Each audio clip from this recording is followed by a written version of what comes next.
Hi, everyone. Welcome to another episode in Ask Dr. Ted. I'm Dr. Ted, and this is February the 5th, 2023. And once again, welcome back. It is winter, as you all know, and we're going to talk about a topic today that is a very good one. Coughs, bronchitis, colds, flu, pneumonia. We're going to talk about all those things because those are things I've been seeing. Every doctor right now is seeing a lot of colds, a lot of bronchitis, and more serious infections from that. But before I do that, let me just address a couple of things. Some people have asked me, or probably wondering, I would be, now why is he doing this? Let me tell you, first of all, what is this whole thing? First of all, let me tell you what it's not. I am not doing this for money. I'm not doing this for recognition. Those of you that know me know I don't really like to go into crowds and stuff. As I get older, I'm becoming more recluse. And maybe that's because I've raised 6 kids with my wife and we just like being around home. I don't know, who knows? But I love people. One-on-one, I love that. It's just I don't like the crowds and things like that. And maybe that's just part of getting older. Then the reason is because as you can tell, I'm getting more gray hair. I'm 59, I'll be 60 here in a couple of months. I'm an old, fat doctor. And you know what? People have paid me a lot of money over the years. I graduated medical school in 1993. So in just a few months, I will be a doctor for 30 years. And I have learned a lot of things by seeing, literally, I'm not exaggerating, hundreds of thousands of patients over the years. I've seen at least 200,000. If you do add a ball up, all the ones I've seen in urgent care, in the ER, and in my family practice, when you're seeing 30 to 40 people a day, and then it gets a little bit less as you get older, but I've seen a lot of patients. And I know a lot of stuff, and people have paid me a lot of money. And now, just when I'm learning it all, a lot of doctors are retiring.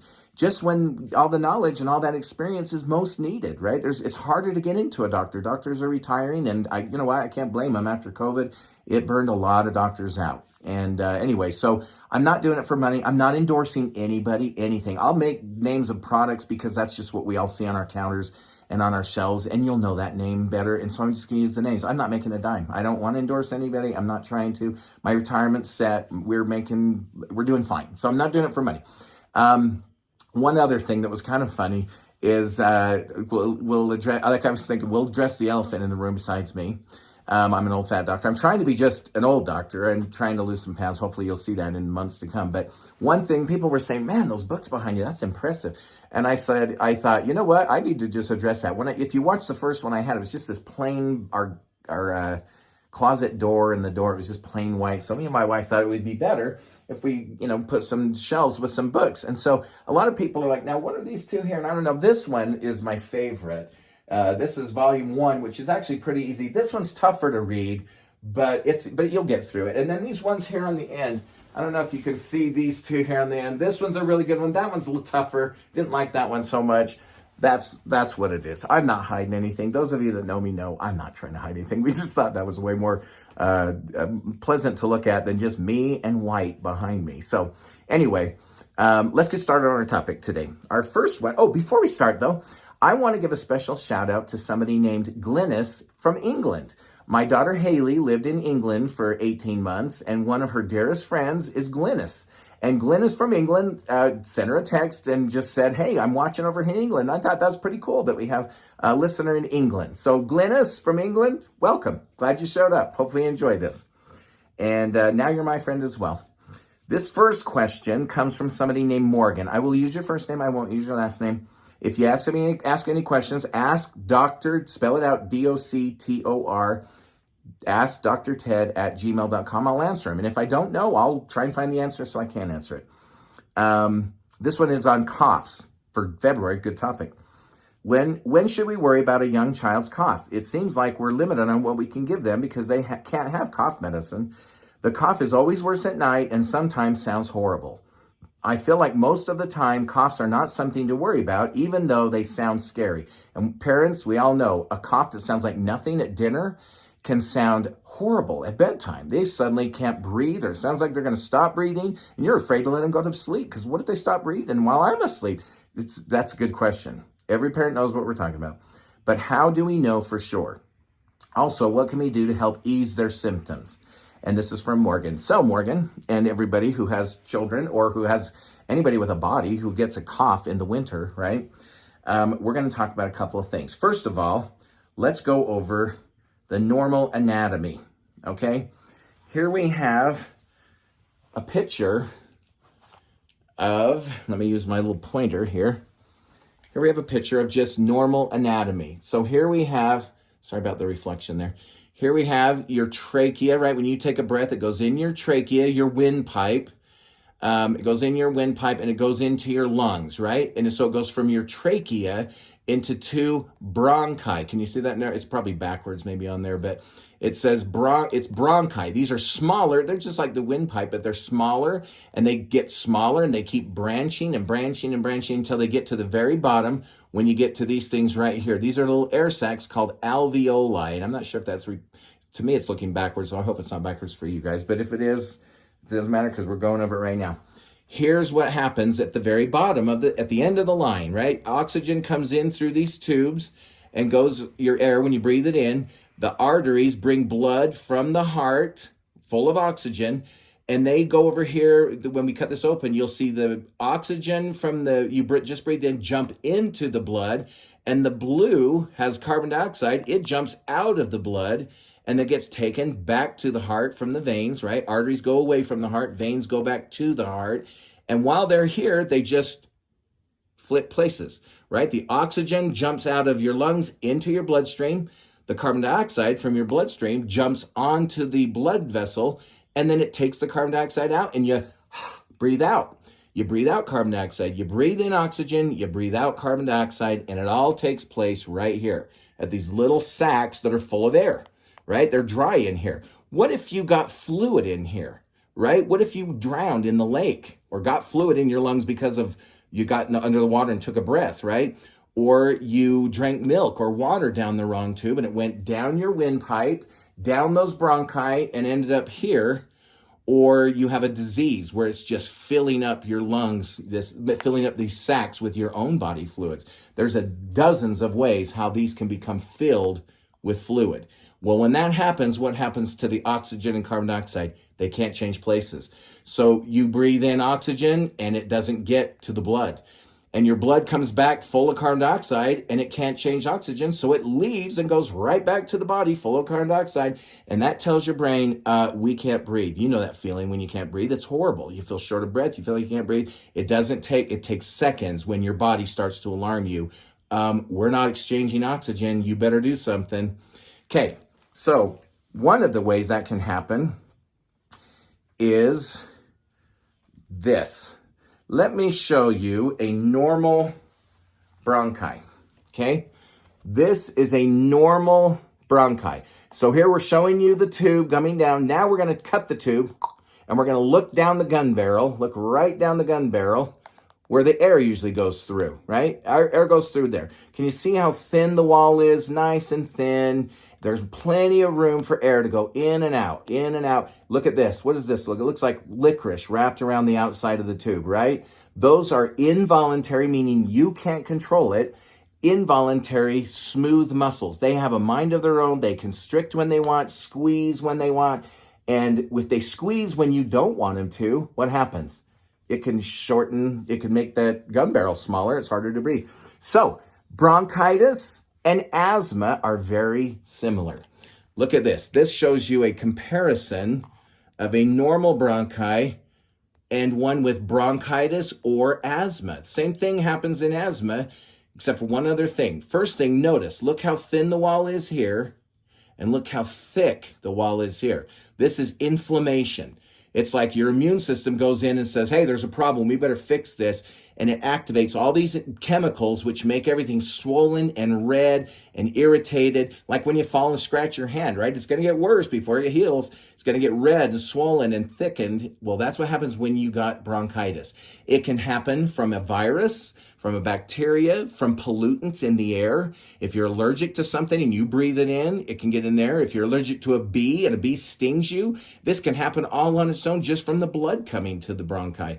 So look, first of all, look how thick the wall goes from here normal to here thick.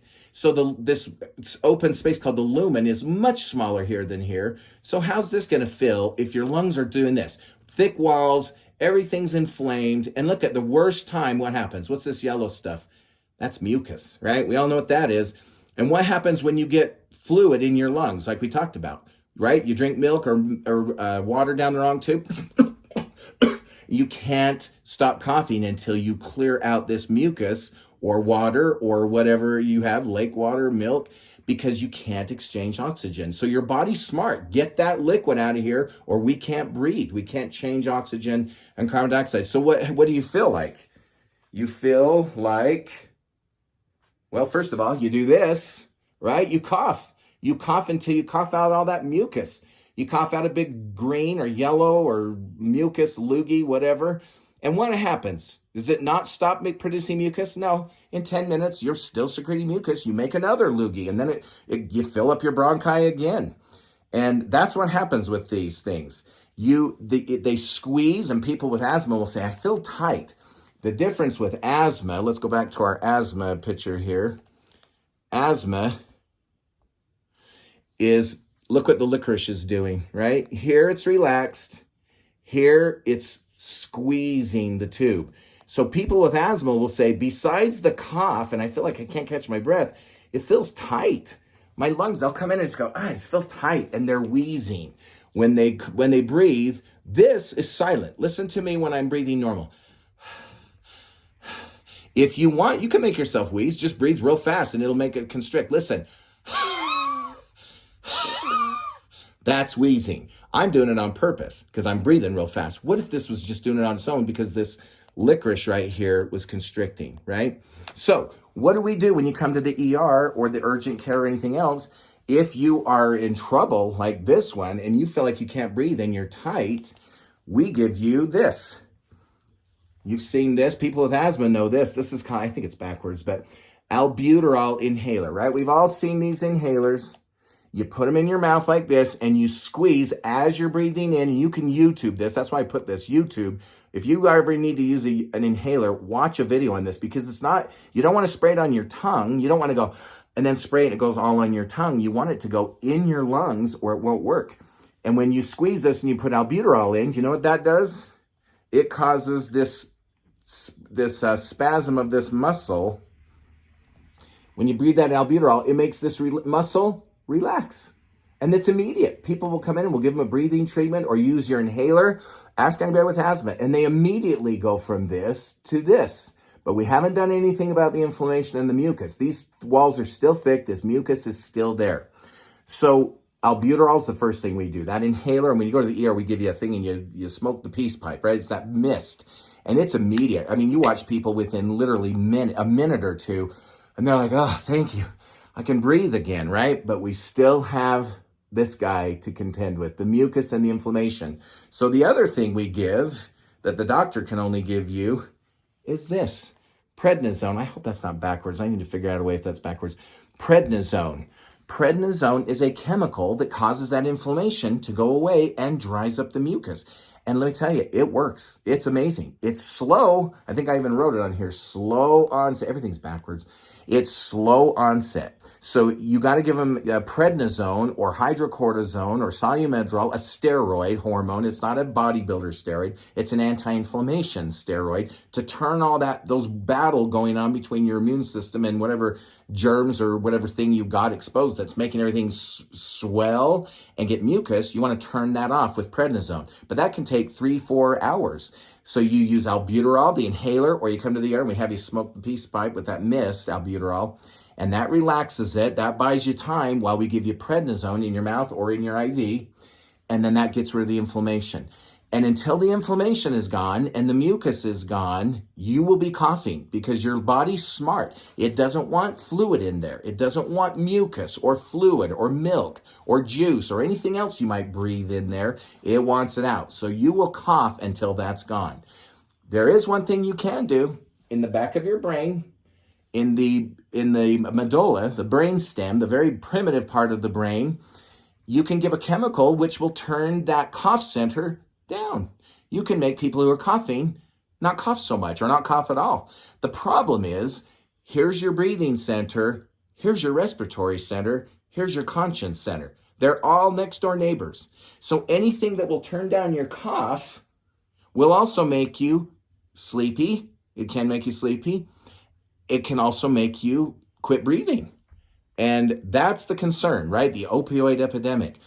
Well, I used to give out cough medicine all the time. I've been doing this 30 years. In the old days, before we had illegal heroin and fentanyl all over the place, we gave cough medicine out by the dozens, bottles every day, and people loved it and it worked. Now everybody's so afraid to take anything that will work. The over the counter cough medicines, seriously, if it works for you, good luck. I'm proud of you. I'm excited for you. They don't work. If they were strong enough to work, they would also be strong enough to make you sleepy. They would also be strong enough to make you stop breathing. Now, here's the amount to stop your cough. Here's the amount to stop breathing. You would have to intentionally take a lot of cough medicine prescription to stop breathing. So they're safe. I've written them, like I say, I've written tens of thousands of bottles over the years. I used to take out tonsils. I did hundreds of tonsils in these small rural towns. Nobody else could do them. And what do we give them for pain? We give them liquid codeine or hydrocodone liquid, and they can't swallow pills. They just have their tonsils out. They can swallow liquid, and that would save people the pain, and they'd be able to breathe and sleep, and they felt a lot better. And we put them on prednisone to get the inflammation in their throat down. So that's kind of in a nutshell what bronchitis is. Bronchitis, and when you get pneumonia, it's bronchitis. You get that inflammation of the tube.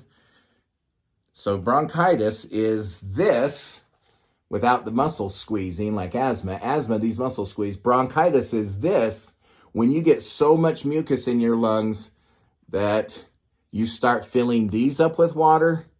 That's pneumonia.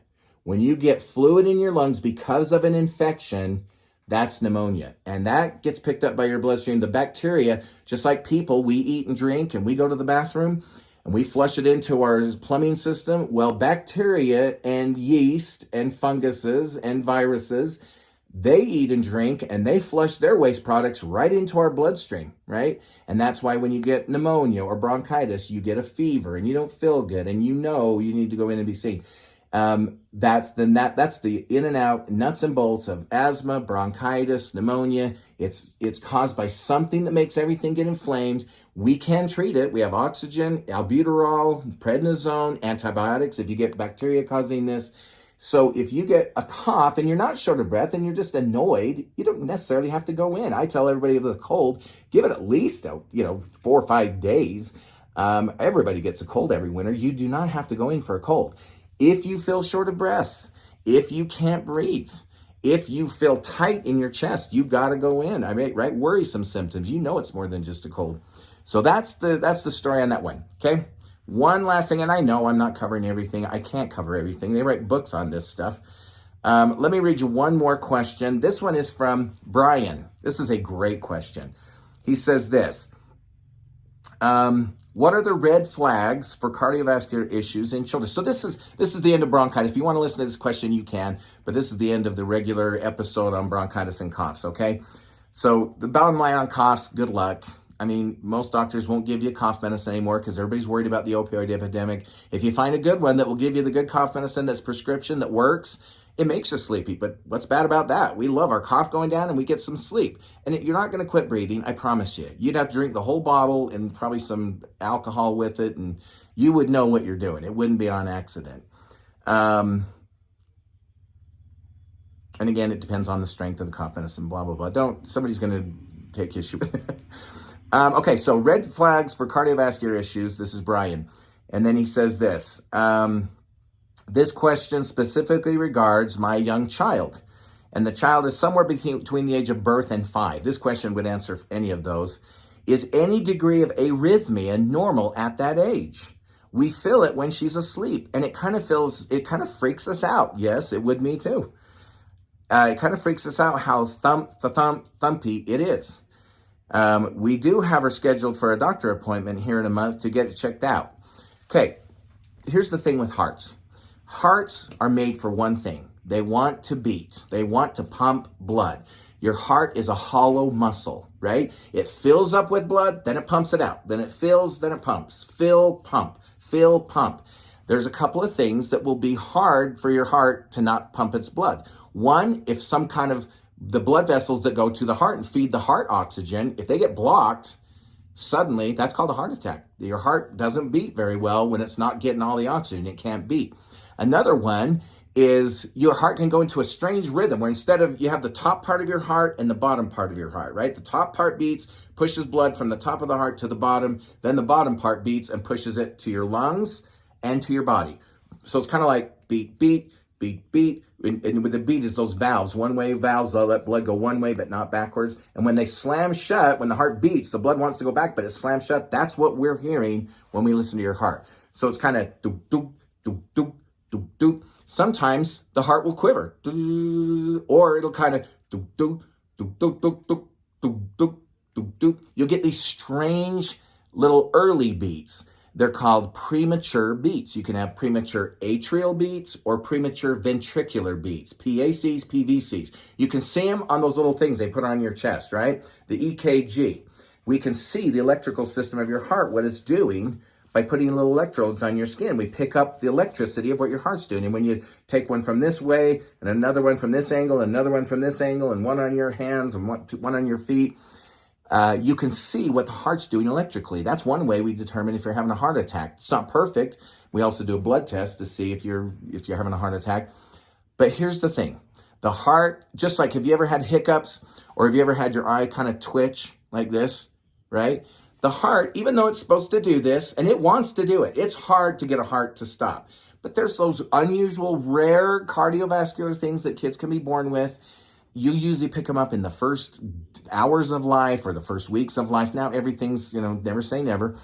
But if your child looks good, she's not or he's not turning blue, they're breathing, they look great. But you get a couple of these little twitches, these little eye twitches or hiccups. The heart does the same thing. What can make that happen? Extra caffeine. I doubt you're giving your child caffeine. Not sleeping enough, stress, certain medications. And honestly, most of the time, we don't know. Why do we get these little things? Why do we get the hiccups? They just sort of come on their own. There's things our bodies do that nobody knows, including no doctors, okay? So you don't need to worry that you're not doing something right or you're doing something wrong. If your baby's color is good, the main thing, so the red flags I would say is color. You'll first see it in their lips. When your lips have that red color, right? Because the capillaries are near the surface. If you're not getting enough oxygen, first thing they'll turn blue is your lips. You'll see it in their lips first. And plus they'll say, I feel short of breath. Now babies can't talk, but they'll be breathing faster and they'll be gasping for breath. They'll get that nasal flaring. Their nostrils get big when they're trying to breathe. So nasal flaring, breathing faster. They look like they're having a hard time breathing. Their lips turn blue. Those, you go right to the emergency department, right? Those are rare. Let me tell you, those are rare. Thank heavens, because the doctors get scared of that too. So red flags, if you're big, blue lips, breathing hard, nasal flaring, they look like they can't breathe. They look scared. You know you need to go in. If it's not that, and your baby looks fine while they're sleeping, you get these little thumpies, still a good idea to go in and see your doctor and get the little EKG and look and see. Some things you won't pick up, but they can pick it up on an EKG. Definitely worth being seen for, but it's rarely anything to worry about unless they don't look good and they don't feel good, okay? That's a quick answer, and I'm glad you're seeing your doctor because they'll get a little EKG and take a look, and if the EKG looks good and the kid looks good, you're done. They'll get a blood pressure on your little baby as well and see what's going on with that. Sometimes kids will get weird, they'll throw up and vomit, and you get a lot of, your potassium can drop, your bicarbonate can drop, and that might throw you into some weird rhythms. But again, if they're sick, you almost expect some unusual things. But if your kid's fine and they're not blue and they haven't been vomiting and diarrhea, they'll be just fine. We see people all the time in the ER that have been vomiting and throwing up. And first thing we do is check their potassium, their sodium, their bicarbonate, their chloride. And if it's off, too high or too low, we fix it. And then they feel better. But if your kid looks great and is sleeping, and then it's probably one of those little eye twitchy things or hiccup kind of things. But like we said, if it's happening enough that it's concerning you, an EKG is certainly worth checking. Okay. Hopefully that answers your question. And thanks again, everybody, for tuning in. And have a great rest of the day. And we'll see you next time. Bye.